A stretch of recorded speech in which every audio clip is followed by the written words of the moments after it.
Malcolm in the Middle was a uniquely endearing show. It really broke the mold for a sitcom, ditching laugh tracks, a studio audience, and many time-tested tropes surrounding dysfunctional families. But it worked. It was funny, distinct, and memorable. To simply call it a product of its time is to ignore the genuine depth of what this show accomplished. And given how it ended, providing what I still believe is one of the best finales in sitcom history, any attempt to revive the show was going to be risky. But much of the original cast, including Frankie Muniz, Bryan Cranston, and Jane Kaczmarek, took that risk. And after watching each episode of the revival and taking some time to process it, I can now say with confidence that their efforts paid off. Hello everyone, I'm Jack Fisher and welcome to my world. And when Malcolm in the Middle ended in 2006, it really felt definitive. Not because every storyline was neatly wrapped up, but because it didn't need to be. Life, messy as it was, kept on going. Malcolm, Reese, Dewey, Francis, Jamie, Hal, and Lois were all heading in different directions. But the unfair world they navigated for 7 seasons, that wasn't going anywhere. And that was always the larger point of this show. It wasn't just about wacky hijinks from a hilariously dysfunctional family. It was about growing up in a world that doesn't make sense. A world that doesn't reward intelligence the way it promises. And a world where effort doesn't always lead to success. It also happens to be a world where the people closest to you can be both your greatest support system and your biggest obstacle. Malcolm, despite being a genius, could never quite figure it out. And neither could we, the audience. It's a big reason why this show resonated so much. So, when a revival was officially announced in late 2024, I was cautiously optimistic. Because this wasn't a full-on reboot. This was a continuation, driven by the same creative minds and the same actors who understood these characters better than anyone. They believed that there was more story to tell. And over the course of 4 episodes, they proved themselves right. The world has changed a lot since 2006, but some things haven't. Life is still unfair. Dysfunction is still unavoidable. And sometimes the only way to deal with reality is to just laugh at it. This revival understands that. It leans into it. And the end result is something that feels both nostalgic and surprisingly current. Now, I admit, when I watched that first episode, I had some concerns. From the opening scene of Lois shaving Hal to Malcolm's first fourth wall breaking monologue, it almost felt like something was off. These characters seem different. Malcolm carried himself as a stable adult. He runs this large-scale charity. He even has a daughter named Leah, who he genuinely loves and cares for. He seems so happy, which is jarring given the events of the original show. As for Hal and Lois, they're still together and things are still chaotic. They're just older now and able to use tablets and smartphones. Reese is still around, and he appears to be more grounded and eager to spend time with his father. Francis also doesn't seem to be clashing with Lois like he once did. And Dewey has gone on to become a successful musician. Together, these characters and the show acknowledges the passage of time in a meaningful way. They even introduce a new character in Kelly, Lois and Hal's youngest child who identifies as non-binary. Now read into that whatever you want, but the fact remains that these are not small changes. And for a brief moment, the show almost convinces you that this family has evolved past its messy dysfunction. But then, at the end of that same episode, the show pulls the rug out from under you. Because the second Malcolm gets roped back into his family's orbit, everything in his seemingly perfect life unravels. Despite years of trying to distance himself from his family, he falls right back into old patterns the second he sees them. That confidence we saw earlier, it completely fades. His self-control slips. His neurosis comes rushing back. And watching Frankie Muniz seamlessly tap back into that version of Malcolm, it's an incredible moment. And what makes this outburst even better is how perfectly Malcolm's daughter complements this. She is, in my opinion, the best new addition to this revival. Even though Malcolm puts her on this pedestal, Leah is a lot like her dad, not just because she breaks the fourth wall. She's uptight, obsessive, and utterly paralyzed by her intelligence. She doesn't just think about things, she overthinks to an extreme, just like Malcolm often did in his youth. She's basically a mirror to Malcolm's younger self, but he refuses to see that. He's just so preoccupied with maintaining his current state, so he doesn't notice just how much Leah is struggling.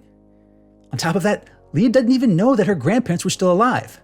Malcolm went to extreme lengths to protect her from his family's dysfunction. Now suddenly, she has this family that she knew nothing about. And while they do help provide perspective, they also create complications. On some levels, it helps that Leah was insulated from Malcolm's family, but at the same time, she is still a mess. She still struggles constantly to navigate her youth, just like her father. Even when she successfully connects with Malcolm's girlfriend, Tristan, there's still this overarching sense that she's not on the same page as her father. That ends up being a critical ingredient for how the show plays out, because it reinforces one of the show's central truths, and it's that you can never outgrow the chaos you come from. At best, you just learn how to manage it, at least until something drags you back in. And from this point forward, the revival really finds its rhythm. Bit by bit, we see that these characters have not fundamentally changed. They've adapted, sure, but the core traits they had from all those years ago are still very much intact. Reese is still a devious but dim-witted schemer. He's just updated his methods for a modern world. His plans are bigger, dumber, and somehow more elaborate, and they're often enabled by Hal's well-meaning incompetence.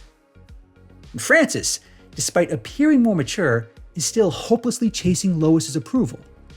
Even as an adult, with his first child on the way with Piyama, he just can't shake the need for validation from the one person least likely to give it. So instead of being happy about the prospect of becoming a father himself, he's too caught up in not being his mother's top priority. Dewey might be the most outwardly successful of the family, but even his storyline reflects the same emotional distance and quiet observation that defined him as a kid. Every scene he's in, even if it's just via video chat, he often sees something that's sure to scar him for life. As for Hal, he doesn't change quite as much on the surface. He's still meek, insecure, and blissfully wrapped around Lois's finger, but this show lets him confront his shortcomings in a way he never got a chance to do in the original series. I won't spoil how it plays out, I'll just say that it's another performance that only Bryan Cranston could pull off. And then there's Lois herself. If Malcolm is the lens through which we experience the show, Lois is and always has been the engine that drives it. And that's one critical element that hasn't changed with this revival. She is still intense, still controlling, and still totally convinced that she knows what's best no matter what the world tells her. Age has not softened her in the slightest. If anything, it's made her even more entrenched and stubborn, so much so that even a broken leg doesn't slow her down. Her fierce grit carries the plot from start to finish. But here's the key with Lois. This show, like its predecessor, does not frame her as purely antagonistic. Yes, Lois is exhausting on many levels. She's an overbearing control freak who often creates chaos. But she's also right most of the time, and often in the worst possible way. That balance is what made Malcolm in the Middle work so well in the early 2000s. And this show understands that better than most revivals. Because at the center of all this chaos is the event that brings everyone back together, which is Hal and Lois's 40th wedding anniversary. It acts as the perfect narrative anchor because it forces every character, no matter how far they've drifted, to come back into the same space. And once they're there, all those messy, dysfunctional dynamics from the past reignite almost instantly. Old grudges resurface, old habits return, and that fragile illusion of growth begins to crack. The revival doesn't try to reinvent the show, retcon certain characters, or dramatically expand its scope. It focused on what has always worked with Malcolm in the Middle, having quirky character interactions, escalating absurdities, cartoonish antics, and the inherently uncomfortable reality of family. Through that lens, the show also explores something deeper. Because while the original series was about growing up, this revival centers more about what comes afterwards.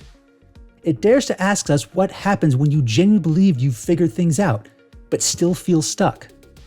Or what happens when your family still sees you the way you were 20 years ago, no matter how much you've changed? These are heavy questions, but the show manages to explore them without losing its comedic edge. In fact, some of the funniest moments of the revival comes from that exact tension. Malcolm obsesses so much over how far he's come without his family, and Leah agonizes over where she's going, having had so little guidance from anyone other than Malcolm. Both get caught up in the ongoing and often conflicting subplots involving their family. It really comes close to breaking them. But in the end, even when all their meticulous plans fall apart, there's still room for genuine heart. Despite these characters having many of the same flaws they had in the original show, the revival delivers moments that feel truly cathartic. The heartfelt tribute to Hal, the acknowledgement of actors who had passed away, the way Malcolm and Lois confront years of bitterness, it all works so beautifully, but not to the extent that it fixes everything. This is where that overarching theme of unfairness comes back into focus. The Malcolm in the Middle revival sends the message that life didn't suddenly become fair just because these characters got older. It just got more complicated. Malcolm's intelligence still doesn't guarantee happiness. Reese's confidence and scheming still leads him into trouble. Francis's independence still comes with insecurity. And Lois, well, she's still the Lois that we know, love, and fear, complete with her flaws, failures, and temper. That's not to say there aren't some shortcomings.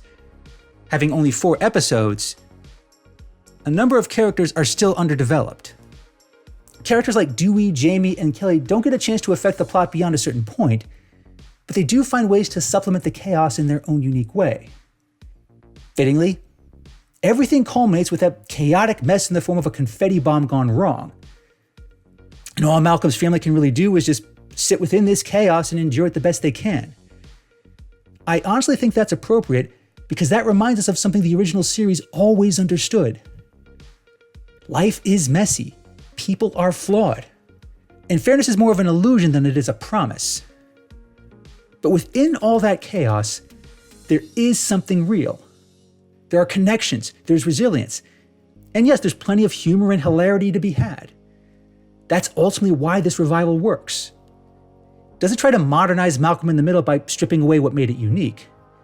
And it doesn't soften the characters to fit a new audience.